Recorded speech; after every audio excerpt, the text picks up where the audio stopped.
Hello everyone, welcome back to my channel economics time.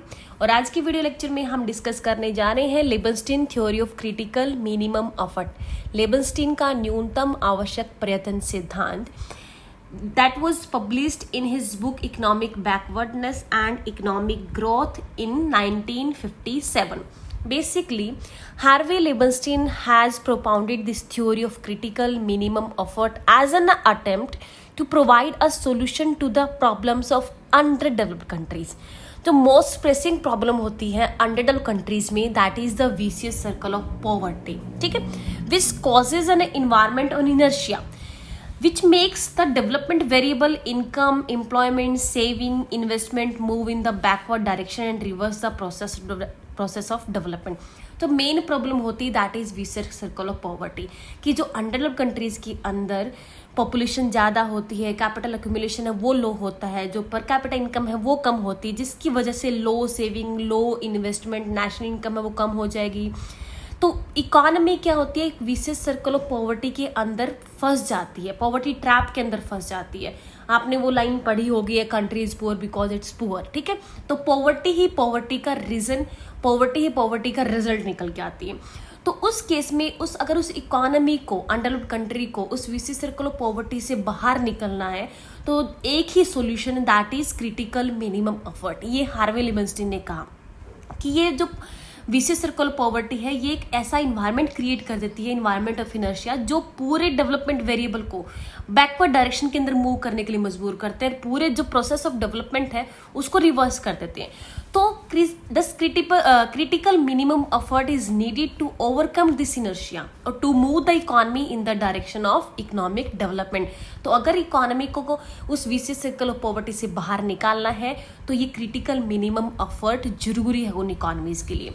तो basically जो main ideas थे इस थ्योरी के, दैट वाज कि एक अंडरडेवलप्ड कंट्रीज होती है जिसमें पॉपुलेशन ज़्यादा होती है, पॉपुलेशन ज़्यादा होने की वजह से कैपिटल फॉर्मेशन अक्यूमुलेशन कम होने की वजह से जो पर कैपिटल इनकम है वो कम होती है, जिसकी वजह से लो सेविंग एंड लो इन्वेस्टमेंट का हम फेस करते हैं, नेशनल इनकम कम हो जाती है और इससे फिर फर्दर लो पर हमारे पर कैपिटल इनकम है वो कम हो जाती है, जिससे इकॉनमी विशेष सर्कल ऑफ पॉवर्टी के अंदर फंस जाती है। So the only way out to develop these countries to make minimum amount of investment, एक minimum amount of investment हमें इकोनॉमी के अंदर डालना होगा अगर इकोनॉमीज को इकोनॉमिक डेवलपमेंट के पथ के ऊपर हमें मूव करना है। और उस मिनिमम अमाउंट ऑफ इन्वेस्टमेंट को ही हम बोलेंगे क्रिटिकल मिनिमम एफर्ट, न्यूनतम आवश्यक प्रयत्न। जो इन्वेस्टमेंट हम करेंगे that will be based on the relationship between factors, per capita income, population growth and investment. इन सब की रिलेशनशिप को देखते हुए उस मिनिमम अमाउंट ऑफ इन्वेस्टमेंट को डिसाइड करना होगा that would raise the per capita to a level at which sustain development could be maintained, जिससे पर कैपिटा इनकम इस लेवल तक बढ़ जाएगी कि जो इकोनॉमी है वो सस्टेन डेवलपमेंट के पथ के ऊपर मूव कर जाएगी और वहां पे अपने आप को मेंटेन कर लेगी। तो देखिए लेबनस्टीन क्या कहते हैं, लेबनस्टीन कहते हैं कि हर इकोनॉमी में दो तरह के फैक्टर्स पाए जाते हैं, शॉक्स एंड स्टिमुलेंट्स। दो तरह की फोर्सेस काम करती है इकोनॉमी के अंदर, एवरी इकोनॉमी इन दोनों फोर्सेस की इन्फ्लुएंस को एक्सपीरियंस करती है। बेसिकली क्या होते हैं, shocks are always greater than stimulants, ठीक है। तो हमें लेबनस्टीन क्या कहता है कि we should increase the stimulants that they over power shocks, इतना इंक्रीज कर दो कि वो शॉक्स को ओवर पावर कर ले, because shocks have a limit but stimulants have not a limit, ठीक है। तो शॉक्स क्या होते हैं, ये इनकम डिप्रेसिंग फोर्सेज होते हैं जो इनकम को डिक्रीज करते हैं, इनकम को बैकवर्ड लेके जाते हैं, ये आउटपुट को रिड्यूस करते हैं, इनकम और एम्प्लॉयमेंट और इन्वेस्टमेंट सबको ये रिड्यूस करते हैं। दे reverse the wheel of development, जो हमारा विकास का पहिया है उसको रिवर्स करते हैं, पीछे के नहीं पूरी इकोनॉमी को बैकवर्ड डायरेक्शन के अंदर मूव करते हैं, दैट दीज आर शॉक्स, ठीक है। स्टिमुलेंट्स होते हैं, इनको बोलते हैं इनकम जनरेटिंग फोर्सेज, जो इनकम को इंक्रीज करने में हेल्प करते हैं। ये आउटपुट, इनकम, एम्प्लॉयमेंट, इन्वेस्टमेंट सबको इंक्रीज करते हैं, सबको राइज करते हैं and it lubricates the wheel of development, यानी ये जो इकोनॉमी का जो विकास का पहिया है उसको फॉरवर्ड डायरेक्शन के अंदर मूव करने में हेल्प करते हैं, लुब्रिकेट करते हैं। और बेसिकली लेबनस्टीन क्या कहते हैं कि जो अंडरडेवलप्ड कंट्रीज होती हैं उनके अंदर जो शॉक्स का इम्पैक्ट है वो यूजुअली ग्रेटर होता है as compare to impact of stimulants. तो इसीलिए वो कहते हैं कि हम एक क्रिटिकल मिनिमम एफर्ट, एक मिनिमम अमाउंट ऑफ इन्वेस्टमेंट इस प्रकार से करें, इस लेवल तक करें जो पर कैपिटा इनकम को इस लेवल तक बढ़ा दे जहां पे स्टिमुलेंट्स का इम्पैक्ट ज्यादा हो जाए as compare to impact of shocks, यानी जो स्टिमुलेंट्स है वो उनको सॉक्स को ओवर पावर कर ले। जो डेवलप कंट्रीज होती है वहां पे इम्पैक्ट ऑफ सॉक्स है वो कंपैरेटिवली लो होता है as compare to impact of stimulants. Leibenstein कहते हैं कि critical minimum effort looks like a vicious circle of poverty and tells the way to come out of it. A country is poor because it is poor, तो indicate क्या करता है, जो active rigid circles है उसको indicate करता है। लेकिन हम क्या देखते हैं अपने एम्पिरिकल एविडेंसेस से कि कुछ कंट्री जो पहले पास्ट में पुअर रही है आज पुअर नहीं है। So reason of poverty is not the poverty actually but the lack of stimulants, ठीक है। So there is a necessity of a critical minimum effort. तो डायग्राम में हम देखते हैं, देखिए that shows the outcome of the struggle between two opposing set of forces, जो income increasing forces है और इनकम जो हमारे डिक्रीजिंग फोर्सेज है उनके स्ट्रगल को यहाँ पे दिखाया गया है। बेसिकली दो लाइन हमने यहाँ पे ली हुई है, एक्सटी एंड जेटी, दो कर ली हुई जेटी। तो एक्सटी ये दिखा रहा है इनकम इंक्रीजिंग फोर्सेस को और जेटी दिखा रहा है हमारा इनकम डिक्रीजिंग फोर्सेस को। 45 डिग्री लाइन के ऊपर जो लाइन ऑफ इक्वालिटी है वहां पे जो इनकम इंक्रीजिंग फोर्सेस है और इनकम डिक्रीजिंग फोर्सेस है दोनों इक्वलाइज है, ठीक है। यहाँ पे हमने एक्स एक्सिस के ऊपर लिया पर capita income and induced income growth. जो भी इनकम इंक्रीजिंग या इनकम ग्रोथ होगी वो हम उसको हॉरिजेंटली मेजर करेंगे और इनकम डिक्लाइन को हम वर्टिकली मेजर करेंगे, राइट। तो if the undeveloped countries are to break the vicious circle of poverty, अगर विसियस सर्कल ऑफ पॉवर्टी या उस सर्कल को तोड़ना है, बैकवर्डनेस के सर्कल को तोड़ना है, तो उनको एक क्रिटिकल मिनिमम एफर्ट लेना ही होगा। That should be sufficient in magnitude, कितना हो कि इकोनॉमी को सस्टेन ग्रोथ के फेज के अंदर इकोनॉमी को लॉन्च कर सके, ठीक है।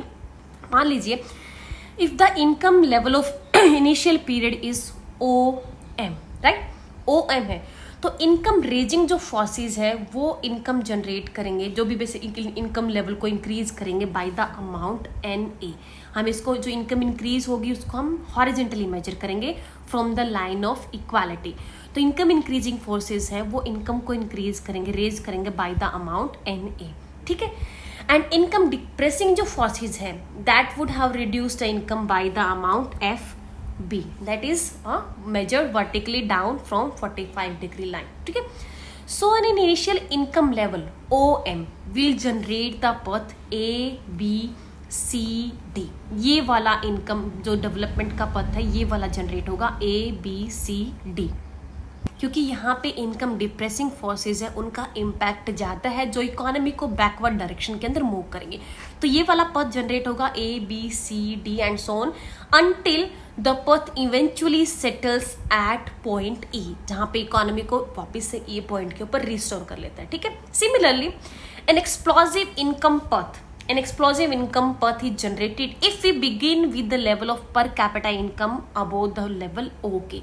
अगर हम इतना इन्वेस्टमेंट करें कि हमारा जो पर कैपिटा इनकम है वो OK से ऊपर बढ़ जाती है तो वो पथ जो जनरेट होगा वो फॉरवर्ड डायरेक्शन के अंदर होगा, एक्सप्लोसिव इनकम पथ जनरेट होगा। So it is easy to see कि अगर इनिशियल इन्वेस्टमेंट्स है जो हमारा पर कैपिटा इनकम को अगर वो OE लेवल से ऊपर रेज करते हैं बट नॉट अबव OK से ऊपर रेज ना करें, सिर्फ OE से ऊपर रेज करें, तो जो पथ ऑफ चेंज है that will eventually lead to a return to the equilibrium point E।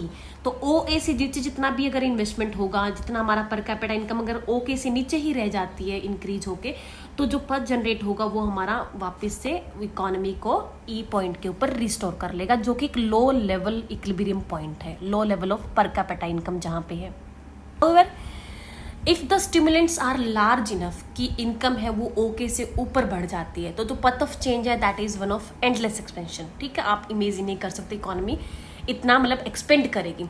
Consequently to ensure sustain growth, अगर हमें इकोनॉमी को सस्टेन ग्रोथ के फेज के अंदर लेके जाना तो it is necessary for a underdeveloped country to undertake a level of investment जो इकोनॉमी की जो पर कैपिटा इनकम है उसको O के लेवल से ऊपर पुश करे। इतना इन्वेस्टमेंट हमें करना होगा and that amount of investment is known as critical minimum effort, यानी इतना इन्वेस्टमेंट किया जाए जो इकोनॉमी को जो इन्वेस्टमेंट पर कैपिटा इनकम को O के लेवल से ऊपर राइज करे, क्योंकि इस पॉइंट के बाद जो इनकम इंक्रीजिंग फोर्सेस है वो उनका इम्पैक्ट वो ज़्यादा स्ट्रॉन्ग हो जाते हैं as compare to income decreasing forces, ठीक है, राइट। लेकिन अब आगे देखिए लेबनस्टीन क्या कहते हैं कि critical minimum effort doesn't mean कि जो सारा का सारा एफर्ट हम एक टाइम पे ही करते हैं, ये जरूरी नहीं है, इंस्टॉलमेंट में भी कर सकते हैं, ठीक है। अगर फर्स्ट इंस्टॉलमेंट करें, फर्स्ट इंस्टॉलमेंट करने से अगर जो प्रोसेस ऑफ जो इनकम इंक्रीजिंग फोर्स जो स्टार्ट हो जाता है तो वो कुछ टाइम तक चलेगा, वो पूरा जो फोर्स है वो पूरा चलेगा, इनकम इंक्रीज होगी, उसके बाद वो कुछ टाइम के बाद नीचे आना शुरू हो जाएगा, ठीक है, मतलब जो एक लो लेवल इक्विलिब्रियम है उसके पास मतलब उसकी तरफ मूव करना शुरू कर देगा। तो जब उस मतलब वो नीचे आना शुरू होता है, जब मतलब before it starts to come down, तो उसी टाइम पे अगर हम सेकंड इंस्टॉलमेंट कर दें तो फायदा होगा हमें, ठीक है। तो यानी एक टाइम पे ना करने की बजाय, क्योंकि हमारे पास अनडेवलप कंट्रीज होती हैं, उनके पास इतनी रिसोर्सेज नहीं होते हैं कि ह्यूज अमाउंट के अंदर कैपिटल इन्वेस्ट की जाए, तो इंस्टॉलमेंट में किया जा सकता है, लेकिन पहली इंस्टॉलमेंट का असर खत्म होने से पहले ही सेकंड इंस्टॉलमेंट होनी चाहिए, ठीक है, इन्वेस्टमेंट की। देखिए डायग्राम के जरिए कि इनिशियल जो लेवल ऑफ पर कैपिटा इनकम है, फॉर एग्जांपल मान लीजिए दैट इज OA, ठीक है। हमारा एम है हमें अपना जो पर कैपिटा इनकम को बढ़ाना है OK तक, राइट, जहाँ पे इकोनॉमी ऑटोमेटिकली सस्टेन ग्रोथ के लेवल फेज के अंदर लॉन्च हो जाए, जैसे हमने लास्ट डायग्राम के अंदर देखा।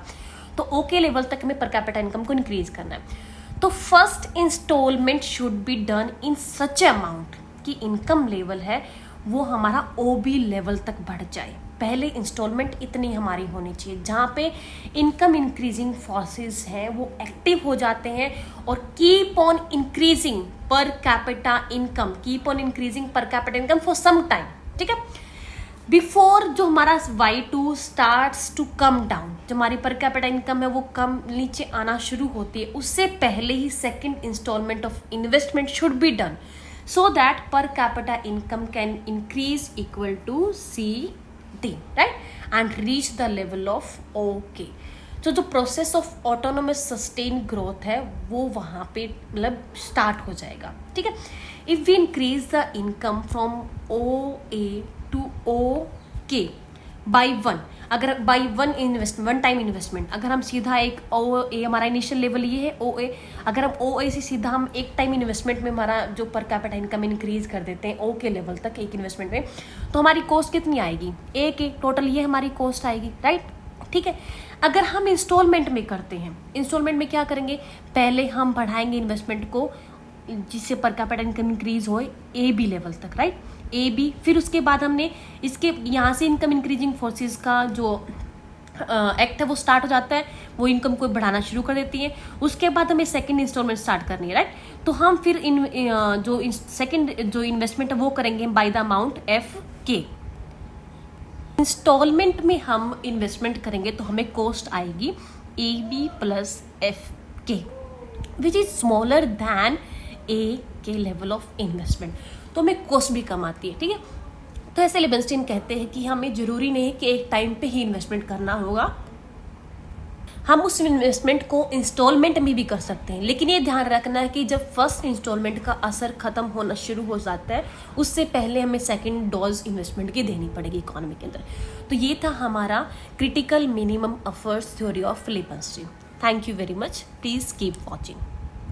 और अगर आपको वीडियो पसंद आया हो, आपको मैं समझा पाई हो, तो please like share and subscribe. Thank you.